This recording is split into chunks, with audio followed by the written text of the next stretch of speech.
Shalom, salam damai sejahtera bagi saudara semua. Semoga hari ini mendatangkan berkat dan sukacita yang lebih bagi saudara sekalian dibandingkan dengan hari-hari yang lalu. Baik, sebelum kita menerima firman Tuhan yang menjadi renungan di hari ini, maka saya mau ajak saudara sekalian untuk bersatu di dalam doa. Marilah kita berdoa. Damai sejahtera di bumi dan kemuliaan hanya bagi Allah.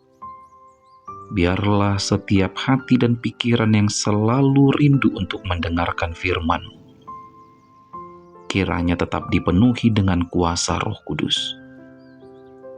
Di dalam nama Yesus Kristus. Amin.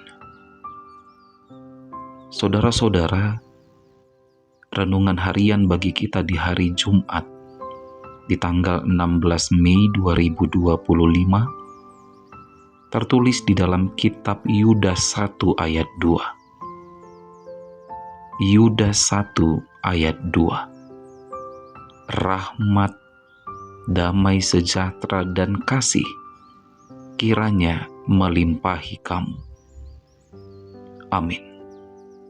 Demikianlah sabda firman Tuhan. Berbahagialah orang yang mendengar dan melakukan firman Tuhan. Saudara-saudara, mungkin kita jarang mendengar tentang kitab Yudas.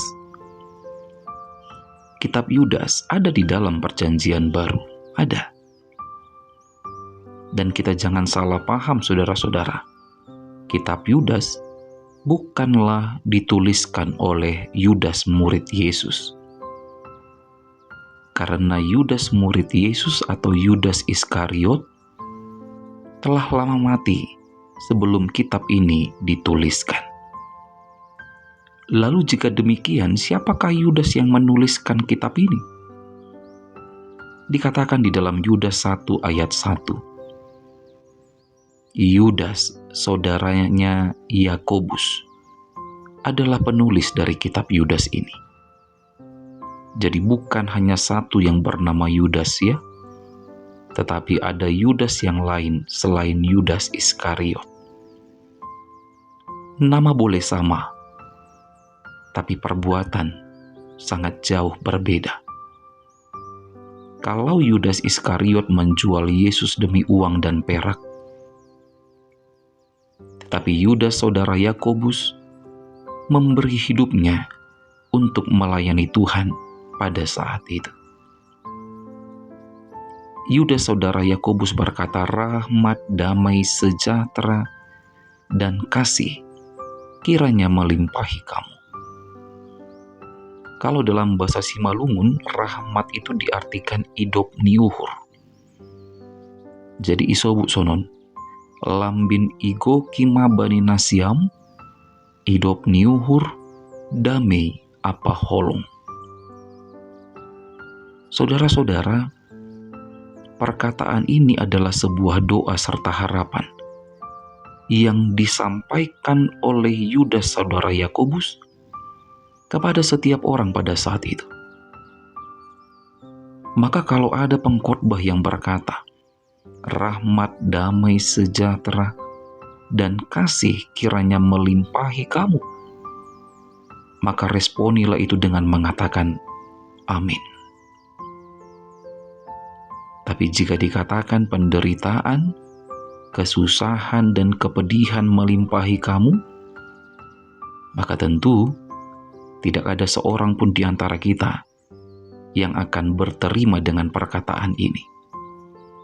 Tapi kalau dikatakan rahmat, damai sejahtera, dan kasih kiranya melimpahi kamu, ini adalah sebuah doa yang baik.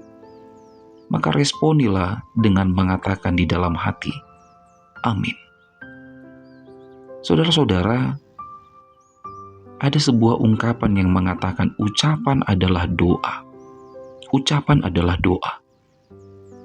Jadi kalau kita mendengar orang berkata damai sejahtera besertamu, atau kasih Tuhan kiranya melimpahi kamu, sekali lagi, yakinkan diri dan percayalah bahwa semuanya itu akan terjadi. Siapakah kita yang tidak senang ketika hidup kita dilimpahkan rahmat, damai sejahtera, dan kasih Tuhan? Tentu semua kita merindukan hidup yang berlimpah di dalam rahmat, damai sejahtera, dan kasih Tuhan. Maka jika saat ini ada di antara kita yang hidupnya saat ini jauh dari damai sejahtera, maka saat ini saya berdoa, kiranya damai sejahtera Allah melimpahi hidup saudara sekalian. Melimpahlah damai sejahtera, melimpahlah rahmat dan kasih Tuhan di dalam kehidupan saudara sekalian. Amin. Diberkatilah kamu oleh Allah yang menciptakan langit dan bumi. Selamat beraktivitas, tetap semangat menjalani hidup, dan jangan lupa untuk selalu bahagia. Kita berdoa. Tuhan, kami bersyukur karena masih boleh mendengarkan sebahagian dari firman-Mu. Di saat ini kami berdoa, memohon kiranya jauhlah Tuhan hidup kami dari segala mara bahaya. Jauhlah, tetapi rahmat, damai, sejahtera, dan kasih Tuhan kiranya melimpahi hidup saudara-saudara kami, jemaat yang Engkau kasihi. Terpujilah Engkau ya Tuhan, terpujilah. Di dalam nama Yesus Kristus kami berdoa. Terimalah berkat dari Tuhan Allah, kasih karunia Tuhan Yesus Kristus, dan kasih setia Allah Bapa, serta persekutuan Roh Kudus, kiranya menyertai saudara sekalian. Amin.